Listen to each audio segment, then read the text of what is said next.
মানুষ হিসাবে জন্মগ্রহণ করেছে, মৃত্যুর স্বাদ গ্রহণ করা লাগবে। বাচ্চা মানুষটা মনে মনে প্রশ্ন, হায় হায়, যেই দুনিয়ার মধ্যে এত সুন্দর করে বাড়ি সাজায়, এত লক্ষ লক্ষ কোটি কোটি টাকার ব্যাংক ব্যালেন্স মানুষ জোগাড় করে, এত সুন্দর সুন্দর জামা পরিধান করে, এত কিছু আয়োজন করে, পরিশেষে বুঝি মসজিদের খাটিয়ার মধ্যে শুয়ে যেতে হয়, 3.5 গাঁত মাটির নিচে বুঝি মানুষ চলে যেতে হয়। তাহলে মানুষ নামের মানুষগুলো বুঝি মরণ থেকে পলায়ন করার কোনো ব্যবস্থা নাই। পৃথিবীর কোনো জায়গায় বুঝি মরণ থেকে পালানো যায় না। মসজিদের ভিতরে গেলেও মরণ থেকে পালান যায় না, মাদ্রাসার ভিতরে থাকলেও মরণ থেকে বাঁচা যায় না। যদি কেউ ইউরোপ চলে যায়, সেখানেও গেলেও মরণ থেকে বাঁচা যায় না। মায়ের কাছে থাকলেও মরণ হয়ে যায়, বাবার কাছে থাকলেও মরণ হয়ে যায়, দাদার কাছে থাকলেও মরণ হয়ে যায়, বিদেশে থাকলেও মরণ হয়ে যায়। উন্নত গ্যালাক্সির মধ্যে থাকলেও মরণ হয়ে যায়, প্লেনের মধ্যে থাকলেও মরণ হয়ে যায়, হাজার হাজার সিকিউরিটি গার্ডের ভিতরে থাকলেও মরণ হয়ে যায়, পুলিশের সিকিউরিটি থাকলেও মরণ হয়ে যায়, আর্মি বিডিআর নিরাপত্তার মধ্যে থাকলেও মরণ হয়ে যায়। যত কিছুই করো না কেন, মরণ থেকে বাঁচবার কোনো ব্যবস্থা নাই, ব্যবস্থা নাই। এর বান্দা, যেহেতু মরণ থেকে বাঁচার কোনো উপায় নাই, এটার টেনশন না করিয়া, চিন্তা না করিয়া, আমলের চিন্তা করলে, ইমানের চিন্তা করলে, আমল যদি সুন্দর হয়ে যায়, ইমান যদি সুন্দর হয়ে যায়, এই সুন্দর ইমানের কারণে, সুন্দর আমলের কারণে আল্লাহ পাক রব্বুল আলামিন, আল্লাহ সুবহানাহু ওয়া তাআলা কাল কিয়ামতের ময়দানে বান্দাকে তার নেক আমলগুলা দেখাইবেন, বদ আমলগুলা দেখাইবেন। আল্লাহ তাআলা বলেন, বালিল ইনসানু আলা নাফসিহি বাসীরা। পৃথিবীর বুকে বান্দা, তুমি যতই কাজ করেছো, ভালো করেছো, মন্দ করেছো, যা কিছু করেছো, বালিল ইনসানু আলা নাফসিহি বাসীরা। মানুষ চক্ষু দিয়া দেখতে পাবে, দিনের বেলা কি করলো, রাতের বেলা কি করলো, দিনটা কিভাবে কাটাইলো, রাত্রটা কিভাবে কাটাইলো, মা বাবার সাথে কেমন আচরণ করলো, দাদা দাদির সঙ্গে কেমন আচরণ করলো, সম্পদ নিয়ে কেমন বাগাদুরি করলো। দুনিয়ার বুকে 60-70 বছরের জিন্দেগি বান্দা তুমি কি করে কাটাইলা, এই সময়টাকে আল্লাহ তাআলা তোমাকে দেখাইবেন। এই জন্য বান্দা আল্লাহ তাআলার কাছে অজুহাত পেশ করবে, ওয়ালাউ আলকা মাযিরা। আল্লাহ তাআলার কাছে কেঁদে কেঁদে বলবে, মালিক আল্লাহ, দুনিয়ার বুকে ব্যবসা বাণিজ্য করেছি, হাট বাজার করেছি, ক্ষেত খামার করেছি, ফ্যামিলির সেবা করেছি, সন্তানকে লালন পালন করেছি, চাকরি করতে গিয়ে ডিউটির মধ্যে সময় দিয়েছি। ওগো মালিক, নামাজের মধ্যে সময় দিতে পারি না, ইবাদতের মধ্যে সময় দিতে পারি না। আল্লাহ তাআলা বলবেন, না না, আজকে তোমাদের কোনো অজুহাত গ্রহণ করা হবে না। বান্দা আল্লাহ তাআলার দরবার থেকে পলায়ন করার চেষ্টা করবি। আল্লাহ তাআলা বলেন, আইনাল মাফার, আজকে হাসরের ময়দান থেকে পলায়ন করার কোনো ব্যবস্থা নাই। দুনিয়ার বুকে অন্যায় করলে এক জায়গা থেকে আরেক জায়গায় চলে যায়, এক জায়গা থেকে আরেক জায়গায় পলায়ন করে যায়, বাংলাদেশ থেকে অন্য জায়গায় পলায়ন করে চলে যায়। কিন্তু হাসরের ময়দান, ওই হাসরের ময়দানে পালানোর কোনো ব্যবস্থা নাই। আইনাল মাফার, কোথায় তুমি পলাইবা, কোন জায়গার মধ্যে তুমি যাইবা। এই জন্য বাবা, আল্লাহ পাক রব্বুল আলামিন বান্দাকে হায়াত দিয়েছেন, ইমানটা শুদ্ধ করে নাও, আমলটা শুদ্ধ করে নাও।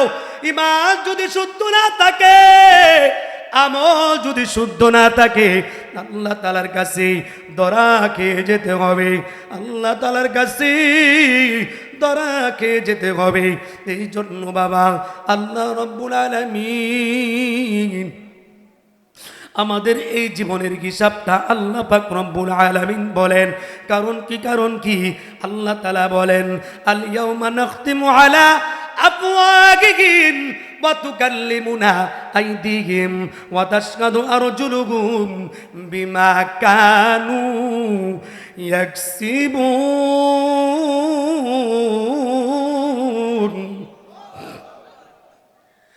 আল্লাহ তাআলা হাসরের ময়দানে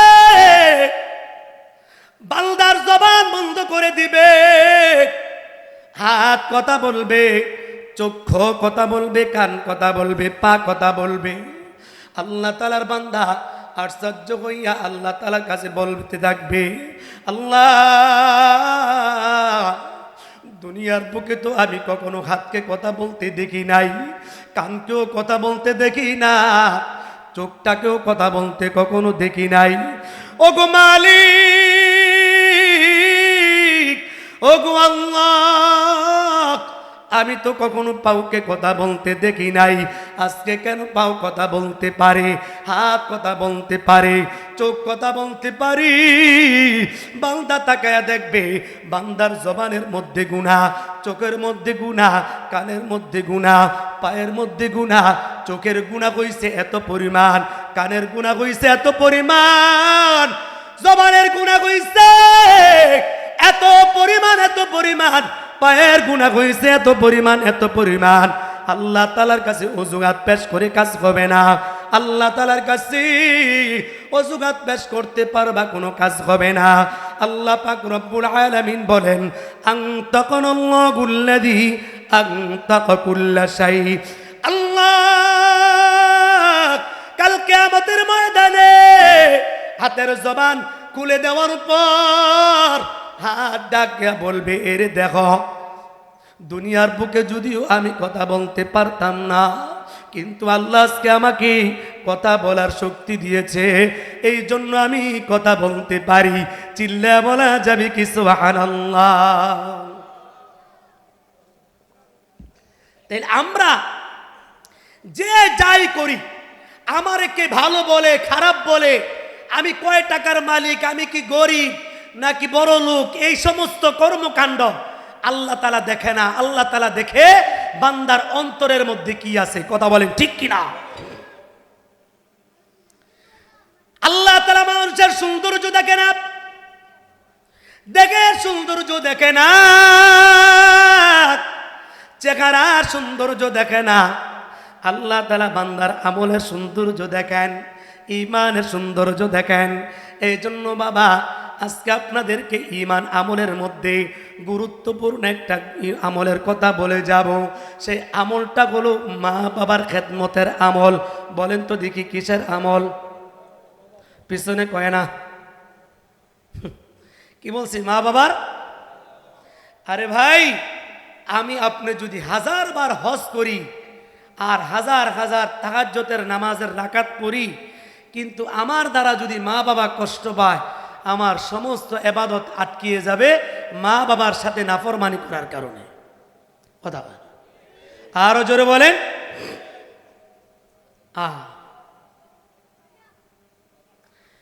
আল্লাহ রাসূল বলেন, আল জান্নাতু তাহতা আকদামিল উম্মাহাত। মা জাতির পায়ের নিচে আল্লাহ তাআলা সন্তানের জন্য জান্নাত রেখে দিয়েছে। সুবহানাল্লাহ। এখানে হয়তো অনেকের মা আছে, অনেকের বাবা আছে, হয়তো অনেকের মা নাই, অনেকের মা আছে বাবা নাই, বাবা আছে মা নাই। খুব ভালো করে বুঝুন। রাসূল বলেন, কোন সন্তান মা বাবার সাথে সকাল থেকে সন্ধ্যা পর্যন্ত ভালো আচরণ করলো, আল্লাহ তাআলা ওই সন্তানের জন্য জান্নাতের 2টা দরজা খুলে দেয়। আবার সন্ধ্যা থেকে সকাল পর্যন্ত যদি মা বাবার সাথে সুন্দর আচরণ করে, সন্ধ্যা থেকে সকাল পর্যন্ত ওই সন্তানের জন্য জান্নাতের 2টা দরজা খুলে দেয়। সুবহানাল্লাহ। আর যদি আব্বা আম্মা কারো সাথে নাফরমানি করে, সকাল থেকে সন্ধ্যা পর্যন্ত মাকে কষ্ট দিয়েছে, তাহলে তার জন্য জান্নাতের একটা দরজা বন্ধ করে দেওয়া হয়। একটা জাহান্নামের দরজা খোলা হয়। যদি রাতের বেলা কোনো সন্তান আব্বা আম্মাকে কষ্ট দেয়, তাহলে এই সন্তানের জন্য দ্বিতীয় জান্নাতের দরজা বন্ধ হয়, দ্বিতীয় জাহান্নামের দরজা খুলে দেয়। এই জন্য জান্নাত কামাই করা সহজ। আমরা তো অনেকে মনে করি এত নামাজ, এত কিছু, এত কি টাইম আছে? ইউর বিজি, হ্যাঁ, ব্যস্ত ব্যস্ত ব্যস্ত ব্যস্ত ব্যস্ত। ব্যস্ততার কারণে ইবাদতের টাইম পায় না। আর কথা কয় না, সকল ব্যস্ততা খালি mobile mobile mobile mobile mobile mobile. মোবাইলের ব্যস্ততা ছাড়া বর্তমানে এর চেয়ে কোনো বড় ব্যস্ততা আছে? আর কথা কয় না, হ্যাঁ, মোবাইলের ব্যস্ততা এটা হলো সবচেয়ে বড় টার্গেট। তো ইহুদি বেঈমানরা মুসলমানদেরকে ধ্বংস করার জন্য যেটা চাইছে, এরা সাকসেসফুল, কামিয়াব হয়ে গেছে। কথা কয় না, এরা চাইছে মুসলমানের ঘরে ঘরে সিনেমা ঢুকাই দিব, বাস এরা ঢুকাই দিছে। ইমান আমল আছে না গেছে? কথা কয় না, পিছনে কি দুর্বল নাকি? পিছনে মনে হয় ভিটামিন লাগবে। হ্যাঁ, ইমান আমল আছে না গেছে? যতটুকু আছে এটাকে মজবুত করার দরকার আছে না নাই? কারা কারা তৈরি আছে হুজুর মরণ পর্যন্ত আব্বা আম্মার খেদমত করবো ইনশাআল্লাহ? আর জোরে বলেন নারে তাকবীর, নারে তাকবীর। আল্লাহ আপনি কবুল করেন, মঞ্জুর করেন, সকলে বলি আমিন। নবীজি জান্নাতুল বাকিতে গেছেন, কবরস্থানে। আপনারা কি কবরস্থানে যান? বল কি হুজুর, ওই যে রোজার ঈদ আসবে, ঈদের দিন যদি কোনো রকম একটু ছুটি পাই, তাহলে আব্বা আম্মার কবরের পাশে যদি একটু যাওয়ার সুযোগ হয়। এই যে বিসমিল্লাহ সালাম দিয়া কবর থেকে আসে, সারা বৎসর কোনো খবর নাই। এই ধরনের সন্তান আছে না নাই? কথা কয় না, আছে না নাই? কিরে ভাই, আপনি মারটা খাইলেন, বাবারটা খাইলেন, হ্যাঁ, দাদারটা খাইলেন, দাদিরটা খাইলেন, সবারটি খাইলেন, এখন বড় হয়ে গেছেন, আব্বা আমার খাওয়ান সব ভুলে গেলেন। কথা কয় না, কথা কয় না। আহা,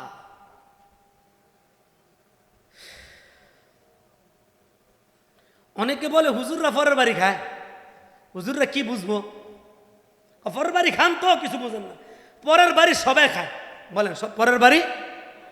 আপনি আপনি ছোটবেলা আপনার মারটা খাইছেন, বাবারটা খাইছেন, দাদারটা খাইছেন, তার দাদারটা খাইছেন, আপনার দাদায় তার বাপেরটা খাইছে, তার দাদা তার বাপেরটা খাইছে, তার দাদা তার বাপেরটা খাইছে। এভাবে কিয়ামত পর্যন্ত, আদম নবী পর্যন্ত যা খাইতেই আছে, খাইতেই আছে। কথা বলেন, পরেরটা খাইছে না খাই নাই? আর কথা কয় না। এখন সব দোষ হুজুর গো, হুজুররা কি পরের বাড়ি? কথা কয় না, হুজুররা কি পরের বাড়ি? অথচ খায় সবাই, দোষ পরে খায়। আরে কথা কয় না, পরে সব পাখি ময়লা খায়, দোষ পরে কাউয়া। কথা কয় না, হ্যাঁ, অপরাধ সবাই করে, কিন্তু হুজুরগের মধ্যে যদি একটু 19-20 পাওয়া যায়, ওরে বাবা, পুরো 100 জিবি ডাইরেক্ট 4G লইয়া ছুড়ে। কথা কয় না, হ্যাঁ। একটা কথা মনে রাখবেন, জীবনে যাই কিছু করেন, আব্বা আম্মার দোয়া কিন্তু বিদ্যুতের মতন দ্রুত গতিতে ছুটে। আব্বা আম্মা নেক দোয়া করলেও দ্রুত চলে যায়, বদ দোয়া করলেও দ্রুত। কথা কয় না, দ্রুত। আল্লাহ তাআলার মাঝে, আব্বা আম্মার মাঝে, মাঝখানে কোনো প্রকারের হায়াল নাই, পর্দা নাই। আব্বা আম্মা যখন দোয়া করে, এটা ডাইরেক্ট সরাসরি চলে যায়। সুবহানাল্লাহ। নবীজি জান্নাতুল বাকির মধ্যে গেছেন। জান্নাতুল বাকিতে যাওয়ার পর নবীজি প্রত্যেকটা কবরের কাছাকাছি গেলেন। একটা কবরের মধ্যে নবীজি জানতে পারলেন আযাব হয়। নবীজির মনটা খারাপ হয়ে গেছে। নবীজির মনটা খারাপ হয়ে গেল, নবীজির মনটা খারাপ হয়ে গেল। নবীজি শেষ পর্যন্ত 2টা হাত কবরের উপর রাখলেন। 2টা হাত কবরের উপর রাখার পর নবীজি দোয়া করলেন, হে বাবা, কথাগুলি খুব ভালো করে বুঝেন। আমরা তো দুনিয়ার বুকে অল্প কয়েকদিনের জন্য আসলাম। আহা, এই পৃথিবীতে আমরা অল্প কয়েকদিনের জন্য আসছি। কত মানুষ গুরুস্থানের মধ্যে শুয়ে আছে, আজও পর্যন্ত তাদের খবর নেওয়ার মতন কেউ নাই। গোরস্থানের মধ্যে যতগুলা মানুষ শুয়ে আছে তাদের খবর আমরা নিতে পারি না। নবীজি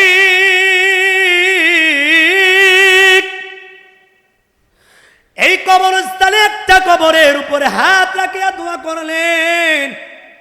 দোয়া করার পর নবীজির তারপরেও মনটা ভালো হয় নাই। একজন সাহাবী